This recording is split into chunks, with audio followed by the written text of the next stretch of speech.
দ্বাদশ শ্রেণীর ইলেকট্রোস্ট্যাটিক্সের পরবর্তী লেসনে প্রথমে আমরা ইলেকট্রোস্ট্যাটিক ফোর্স আর গ্র্যাভিটেশনাল ফোর্সের মধ্যে কম্পেয়ার করব, তুলনা করব। তুলনা মানে কিন্তু সাদৃশ্য এবং বৈসাদৃশ্য।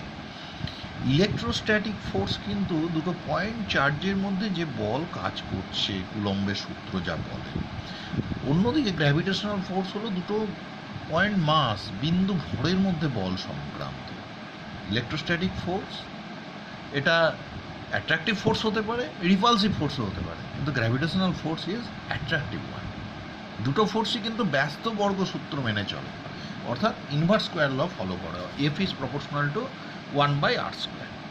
দুটোই সেন্ট্রাল ফোর্স, অর্থাৎ বস্তুদ্বয়ের যোগকারী রেখা বরাবর কাজ করে। এক নম্বর বস্তুর উপরে দু নম্বর বস্তু যে বল দেবে, এক নম্বর অবজেক্টের উপরে দু নম্বর অবজেক্ট যে বল দেবে, সেটা একের ওপরে বল দুয়ের দিক বরাবর, তাহলে ওদের যোগকারী রেখা বরাবর কাজ করে। This is a type of central force. এই ফোর্স তাহলে মিউচুয়ালি অ্যাকশন রিয়াকশান ফোর্স, ক্রিয়া প্রতিক্রিয়া বল। এক নম্বর বস্তু দু নম্বরের উপরে বল দেয়, দু নম্বর বস্তু এক নম্বরের উপরে বল দেয়। গ্র্যাভিটেশনাল ফোর্সও তোমার অ্যাকশন রিয়াকশান ফোর্স, ইলেকট্রোস্ট্যাটিক ফোর্সও অ্যাকশন রিয়াকশান ফোর্স, ক্রিয়া প্রতিক্রিয়া জনিত বল। কিন্তু গ্র্যাভিটেশনাল ফোর্স মিডিয়াম ইন্ডিপেন্ডেন্ট, তাই তাকে বলা হয় ইউনিভার্সাল ফোর্স। কিন্তু ইলেকট্রোস্ট্যাটিক ফোর্স মিডিয়াম ডিপেন্ডেন্ট। তোমরা দেখেছো জলের ক্ষেত্রে ডাইইলেকট্রিক কনস্ট্যান্টের মান 80, দুটো পয়েন্ট চার্জের মধ্যে এয়ারে বা ভ্যাকুয়ামে যে ফোর্স কাজ করতো, জলের ক্ষেত্রে তার 80/1 বল কাজ করবে।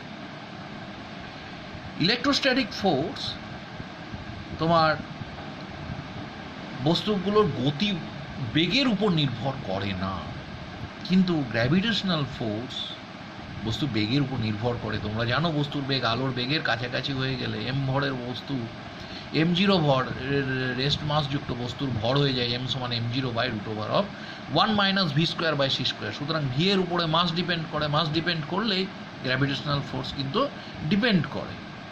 এই হলো ইলেকট্রোস্ট্যাটিক ফোর্সের তুলনায় গ্র্যাভিটেশনাল ফোর্স কিন্তু খুবই নগণ্য বল। গ্র্যাভিটেশনাল ফোর্সই উইকেস্ট ফোর্স, ইলেকট্রোস্ট্যাটিক ফোর্স তার তুলনায় অনেক গুণ শক্তিশালী বল। এবার ইলেকট্রোস্ট্যাটিক ফোর্সটা কতটা প্রবল তা আমরা যে রাশির সাহায্যে বুঝি, তাই হলো electrostatic field intensity. Field intensity বলতে কি বোঝায়? কোনো ইলেকট্রোস্ট্যাটিক ফিল্ডের ফিল্ড বলতে আগে কী বোঝায়? কোনো একটা চার্জ আছে, তার কাছাকাছি একটা জায়গা জুড়ে তার আকর্ষণ বা বিকর্ষণ বল কাজ করে, এর অ্যাট্রাকটিভ বা রিপালসিভ ফোর্স কাজ করে। যে জায়গা জুড়ে ওর অ্যাট্রাকটিভ বা রিপালসিভ ফোর্স কাজ করে, that is known as electric field. এবার ইলেকট্রিক ফিল্ডের কোনো বিন্দুতে ইলেকট্রিক্যাল ফিল্ড ইন্টেন্সিটি বলতে কী বোঝায়? যে সেখানে যদি একটা একক ধনাত্মক আধানকে রাখা যায়, তাহলে তার উপরে যে পরিমাণ বল কাজ করে। তাহলে ইলেকট্রিক ফিল্ডের কোনো বিন্দুর ফিল্ড ইন্টেন্সিটি বলতে বোঝায় ফোর্স পার ইউনিট চার্জ। তাহলে এর ডাইমেনশন কী হবে? ফোর্সের ডাইমেনশন ml (10⁻²) বাই চার্জের আইটি, তাহলে হবে ml (10⁻³ I⁻1). ml (10⁻³ I⁻1), এটা হলো ইলেকট্রিক্যাল ফিল্ড ইন্টেন্সিটির ডাইমেনশন। এর ইউনিট কী হবে? SI unit newton per coulomb. এছাড়াও আমরা পরে দেখবো আরেকটা ইউনিট আছে volt per metre. CGS unit কী হবে? Dyne per ESU of charge. 1 newton সমান কত? 10⁵ ডাইন। 1 কুলম্ব সমান 3 × 10⁹ ইএসইউ অফ চার্জ। তাহলে 1 নিউটন পার কুলম্ব সমান 1/3 × 10⁴ dyne per ESU of charge. 1/3 × 10⁴, 1 newton per coulomb সমান 1/3 × 10⁴ dyne per ESU of charge. Electrostatic field intensity is a vector quantity, এবং ওই চার্জের উপরে বল কোন দিকে কাজ করছে, বল যেহেতু force is a vector quantity, সুতরাং সেক্ষেত্রে এটাও ভেক্টর কোয়ান্টিটি হিসেবে ট্রিট হবে ইলেকট্রিক্যাল ফিল্ড ইন্টেন্সিটি, এর পার্টিকুলার ডাইরেকশন থাকবে। এবার কুলম্বের সূত্রের ম্যাথমেটিক্যাল ফর্ম ভেক্টরিক্যালি কী করে আমরা প্রকাশ করি। দুটো আধান ছিল Q1 Q2, তারা যাই হোক শূন্য মাধ্যমে ধরা যাক রাখা আছে আর দূরত্বে, তাদের মধ্যে ফোর্স কাজ করেছিল Q1 Q2/4πε0 × r²।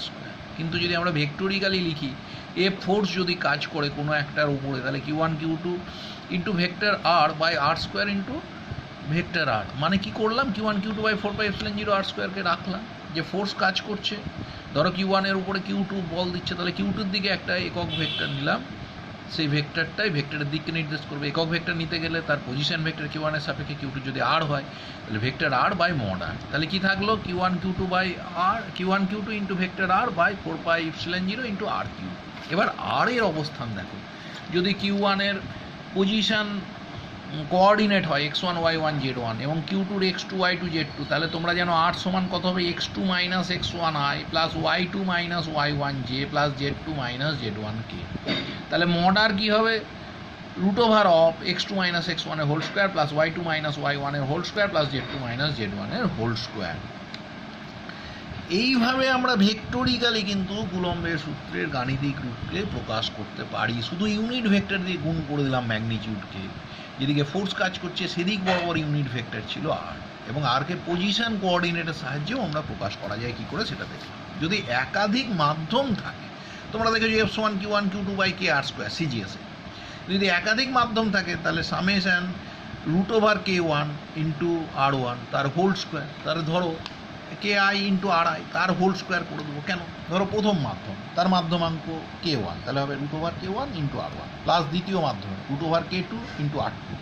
এইভাবে যোগ করে করে যে টার্মগুলো পাবো তার হোল স্কোয়ার করলে পরে অ্যাকচুয়াল ফোর্সটা পাওয়া যাবে। এইবার আমি এই বিভিন্ন ক্ষেত্রে ইন্টেন্সিটি বের করার জন্য একটু পয়েন্ট অফ সিমেট্রি নিয়ে আলোচনা করি। ধরো একটা রিং আছে, রিংয়ের পয়েন্ট অফ সিমেট্রি হলো তার কেন্দ্রবিন্দু। এবার এই রিংয়ের কেন্দ্রবিন্দুতে পয়েন্ট অফ সিমেট্রিতে ইন্টেন্সিটি যদি বের করি, সেখানে একটা ইউনিট পজিটিভ চার্জ আছে। পয়েন্ট অফ সিমেট্রিতে ইউনিট পজিটিভ চার্জ থাকলে তার উপরে ফোর্সের পরিমাণ হয় 0। এবারে দেখো একটা পোর্শান এবির জন্য যদি বল কাজ করে এফ পরিমাণ, তাহলে এসিবি বাদ বাকি পোর্শনের জন্য মাইনাস এফ বল কাজ করবে, কারণ দুটো বল পরস্পরকে প্রশমিত করে দেবে। একই দেখো একটা স্কোয়ার আছে, স্কোয়ারের 4টে শীর্ষবিন্দু এবিসিডিতে প্লাস কিউ চার্জ আছে, তাহলে এক্ষেত্রে সেন্টারটা হলো পয়েন্ট অফ সিমেট্রি এবং সেখানেও ইন্টেন্সিটি 0। একইভাবে একটা কিউব আছে, কিউবের 8টা মাথায় 8টা পজিটিভ প্লাস কিউ চার্জ আছে, তাহলে কিউবের সেন্টারটা হবে পয়েন্ট অফ সিমেট্রি, সেই বিন্দুতে প্রাবল্যের মান হবে 0, intensity at that point, that is the point O should be 0। একইভাবে স্ফিয়ারে যদি একটা চার্জ স্ফিয়ার থাকে, যদি চার্জ স্ফিয়ার থাকে তার সেন্টারটাই হলো সেন্টার অফ সিমেট্রি, তাহলে সিমেট্রিক পয়েন্ট, এই বিন্দুর সাপেক্ষে চার্জের ডিস্ট্রিবিউশনটা সিমেট্রিক, তাহলে এই বিন্দুতে তোমার ফিল্ড ইন্টেন্সিটি হয়ে যাবে কত, 0। এইবার আমরা আর দুটো প্রবলেম নিয়ে আলোচনা করব। যেমন এখানে বলে যে একটা রিং আছে, এই রিংয়ের এডি অংশের জন্য ও বিন্দুতে ফোর্সের মান হলো, ও বিন্দুতে প্রাবল্য হলো এফ। বলছে যে এডি ছাড়া বাদ বাকিটা এ বি সি ডি বাদ বাকি অংশের জন্য ফোর্স কত। আমরা বলেছি ও হলো রিংটার চার্জ ডিস্ট্রিবিউশনের সাপেক্ষে পয়েন্ট অফ সিমেট্রি, তাহলে ওখানে ইন্টেন্সিটি 0, তাহলে এডির জন্য যা ইন্টেন্সিটি হবে বাদ বাকি অংশের জন্য তার সমান এবং বিপরীত ইন্টেন্সিটি হবে, সুতরাং ওখানে এ বি সি ডি বাদ বাকি অংশের জন্য ইন্টেন্সিটির মান হবে মাইনাস এফ। এডির জন্য যদি এডির মধ্যবিন্দুর সঙ্গে যোগ করো তাহলে ইন্টেন্সিটি, এখানে পজিটিভ চার্জ ছিল, এডিরও যদি আধান পজিটিভ হয় তাহলে সে তো ঠেলবে, তাহলে ফোর্সটা কাজ করবে এডি এর মধ্যবিন্দু যদি এফ হয় এফও বরাবর, বা ই যদি হয় ইও বরাবর, তাহলে বাদ বাকি অংশের জন্য কোন দিকে হবে, উল্টো দিকে, তার মানে সেটা হয়ে যাবে ওই বরাবর মাইনাস ই। এইবারে আমরা আরেকটা প্রবলেম নিয়ে আলোচনা করছি, যে আইডেন্টিক্যাল বল 3টে আছে, এ বি এবং সি, 3টে আইডেন্টিক্যাল বল। এইবার এ আর বিতে কিউ আধান আছে, ওরা এক্স দূরত্বে আছে। এবার বলছে সি প্রথমে একে টাচ করলো, তারপর বিকে টাচ করলো, দিয়ে ওকে মধ্যবিন্দুতে বসিয়ে দিলাম। বলছে মধ্যবিন্দুতে বসালে এখন ফোর্স কত হবে যদি এ এবং বি পরস্পরের উপরে এফ বল দেয়। দেখো এ আর বি পরস্পরের উপরে এফ বল দিলে এফ সমান সমান আমরা একদম সহজ করে লিখে নিচ্ছি q square by x square.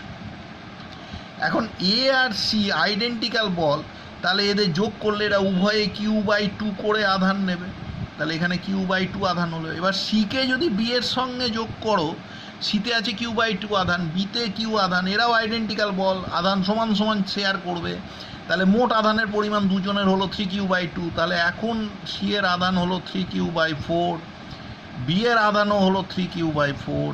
এইবার আমি সিকে নিয়ে এসে মধ্যবিন্দুতে বসিয়ে দিলাম। তাহলে দেখো এখানে কি কি ফোর্স কাজ করছে। এখন আমাদের প্রশ্ন হলো calculate the force on D if the force between A and B is F. A and B এর মধ্যে এফ হলো q²/x²। এটাকেই যদি আমি এখানে মধ্যবিন্দুতে বসিয়ে দিই, দেখো দুটোই কিন্তু ঠেলবে। তাহলে ফোর্স এ আর সি এর মধ্যে ফোর্সটা, বা এটাকে যদি ডি বলি, এ আর ডি এর মধ্যে ফোর্সটা কতটা, q/2 into 3q/4 divided by x/2 এর হোল স্কোয়ার। আর একটা কত, দুটোই 3q/4 আছে, বাই 3q/4 এর হোল স্কোয়ার বাই x/2 এর হোল স্কোয়ার। তাহলে কত হচ্ছে দেখো, দুটোই কিন্তু দুটো বলই বিকর্ষণ বল, তাই লব্ধি বল বিয়োগ করে নিতে হলো।